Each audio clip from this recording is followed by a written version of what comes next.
Record. Thank you. Thank you so much, sir. Now, today we are seeing, it's like an aggregation of protests of what we've seen over the weeks. You know, people coming together to demand an end to what they've called an unbearable cost of living crisis. And then there's also a term that I've been hearing, which is, you know, the government should do away with what they've called the IMF and World Bank policies. What does this mean to you? The IMF and World Bank policies are the reason why the Nigerian economy is where it is today. I fought against the IMF and World Bank policies in 1989. This is 2024. And what are these policies? They came around and said, education is too expensive. Take it away from the masses. Don't give them free water. Don't give them free electricity. Privatize whatever belongs to the people. We have privatized electricity for how long now? Yes. What did we get? More darkness. Yesterday, Abuja had no electricity for about 10 hours. The national grid collapses every other hour. I think the only thing that collapses more than the national grid is Tinubu himself. Yes. And all the privatized organizations you have in the country, what is the productivity they are giving you? You make people lose their jobs. And what the IMF and the World Bank is merely doing is to create a Nigeria that becomes a dumping ground for the goods that are produced in their own countries. They tell you don't give subsidy. America has the largest subsidy for farmers. Go and ask anybody. America has a welfare state. In America, where I lived for 10 years, when I lost my job, I was getting paid unemployment benefits. When I came to Nigeria and I was in lockdown, America was giving me money for COVID. Nigerian leaders were stealing COVID money. Indomie. Yes. So, what are we talking about? But the World Bank keep giving these very poisonous policies. And we are saying you should do away with them because without the World Bank, you'll be better off. What Nigeria makes on a daily basis, what it makes on a monthly basis is not to take care of Nigerians. But the World Bank will say, no, don't invest in small businesses, don't invest in education. How can you develop if you don't educate your people? How can you make it in life if you don't have electricity? The electricity situation we have now is the prescription of the World Bank since 19 when they came to Nigeria as a major force. Former President Obama just said it the other day that the only person they are afraid of more than the World Bank is God. That when they hear the World Bank person is coming, all of them will be running up and down. There's one, they call it one Mrs. Puga. How is it that your citizens are not as important as a World Bank official that doesn't even know where Nigeria is located on the world map? That is the problem. That's the reason I call the IMF the International Monetary Fraud. This fraudulent organization bring in fraudulent ideas with people that you and I graduated with in our universities if you travel abroad.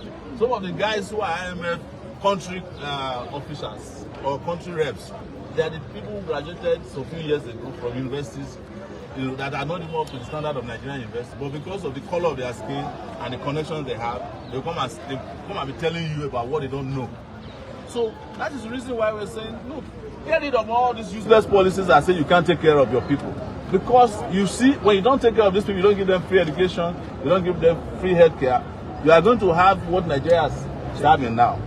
This idea of banditry, terrorism, and the hunger and starvation that is killing like the bad roads, they were as a result of the policies of the World Bank and the IMF, what they used to call the Structural Adjustment Program. Yes. They might change the nomenclature from time to time, but it's basically the same thing. It's the same context. Don't fund for public education. But if you study them very well, they have admitted several times that their policies don't even work. So why is anybody after such policy? But we know the reason why Tinubu is following IMF bumper to bumper. It's because he lacks legitimacy. The moment you don't win election, it's very difficult for you to resist them. If you win election, if your people vote for you, you can call their bluff. Argentina called their bluff before Brazil. Brazil is being ruled by Lula. Lula is a socialist. And the period that Brazil enjoyed the most prosperity was under Lula. That's why they brought him back again. Are you getting my point? Now, if you are flying from Lagos to Abuja, you are likely to be flying on a Brazilian-made jet. Nigeria, by the way, in the 70s, was giving money to Brazil. Nigeria was paying salaries of workers in Cuba. Yes, because why? The value of the naira was such that if you travel abroad, you are in a hurry to come back to Nigeria. Exactly. But what is the value of the naira today? Even Benin Republic, their CFAO, I mean, what's they call CFA, is more valuable than the Nigerian naira. The Nigerian naira is not worth the quality of the paper upon which it is printed. The Nigerian naira is equivalent to a toilet paper compared to all these African, small African countries. You know, Nigeria has nothing. It's just giant of failure. Nobody should be calling Nigeria giant of Africa. The only thing we are gigantic about is oppressing our citizens. You ask DSS to beat them up, police beat them up. That's the only thing we know how to do. You understand? That's the only thing we know how to do. So, but we must transition from that era, and without a revolution, that transition can never happen. That's why we don't deceive people that these protests by themselves or elections by themselves can solve Nigeria's problem. Thank you for that. Now, the government is arguing that these reform policies could potentially fix Nigeria's economy, but some experts are also saying that that the government was reckless about introducing the policies because there was no cushioning effect to fall back to. Do you agree with this? There's no need for any cushioning effect. The policies that are supposed to be in place to support children when they are born is not supposed to be ad hoc. The policies for people who are unemployed are not supposed to be ad hoc. The idea of getting buses on a highway for mass transit is not supposed to happen because there's a protest. The idea of building railway is not supposed to happen because people are planning a protest. You go and bring out all this ad hocism has never helped the country.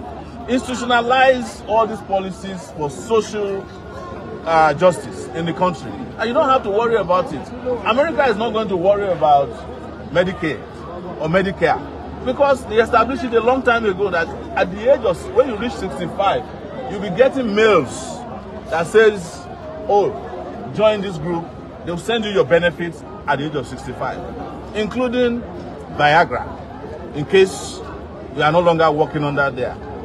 You see, and if you are poor, they give you what they call Medicaid, so that you can see a doctor whenever you are sick. When you want to go to school, they give you grants. They also grant you loans. But I don't even want Nigerians to be collecting loans because America is trying to forgive the loans they gave to people, yes, because it has become a traumatic experience for people who got loans. Why should we be giving loans to our people when we can give them grants? All we need to do is just cut down the cost of governance in the country. Why do you have to give a senator a car that is worth 160 million naira when he doesn't even go to work? Go to the Senate. Anybody that is in the media that's covering the Senate, go to Senate. If you find 16 people as we are speaking at any session, you are lucky. And out of that 16, 10 of them are falling asleep. So what are they doing there? Get rid of the Senate or get rid of the House of Rep. Give the Senate. It's enough. Exactly. Yes. So that we don't have to be buying all these cars. Use the cars to pay for education of our kids. Because the kids that are educating themselves on their own, they are the ones that are keeping this country alive. All this cryptocurrency thing you are doing, there are people who develop on their own the knowledge of what you call decentralized banking. Because there's new currency in town. And that is what is going to oust these people from power before they know it, technology. But you cannot get to that place without having people who have technological understanding of how the world works.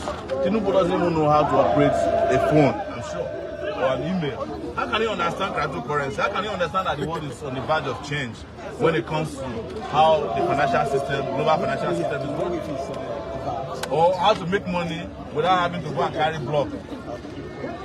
That's the problem. So yes. Finally, the government is responding to the protest. We've seen the release of grains to lower prices. We've seen also just yesterday the finance minister announced that they'll begin cash transfers to 12 million households. Do you think this is even enough or it is just a knee-jerk reaction? They have been doing cash transfers to under Buhari, they were doing cash transfer.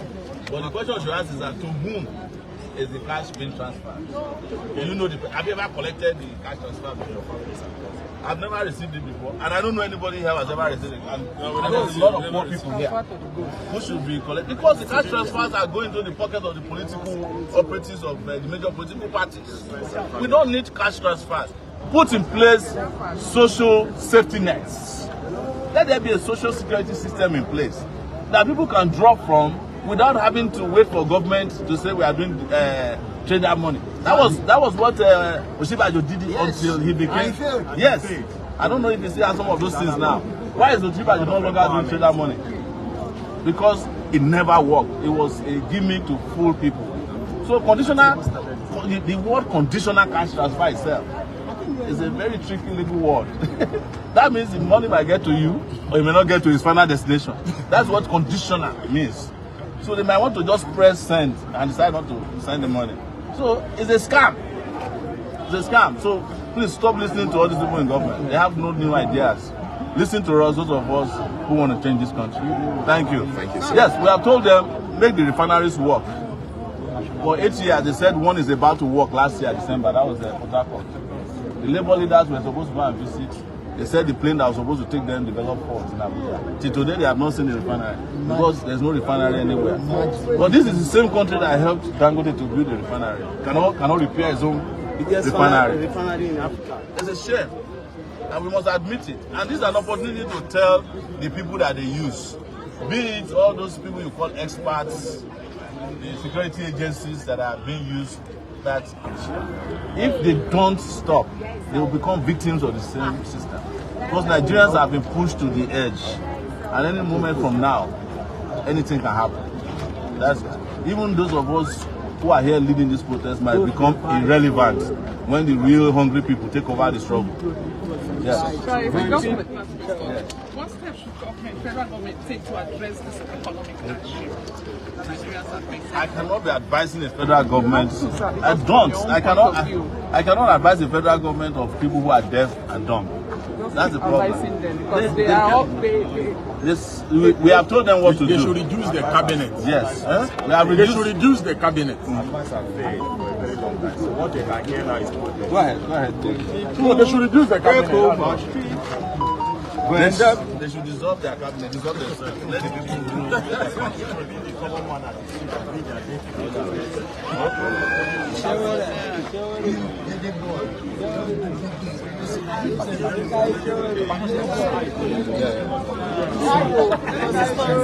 Sure.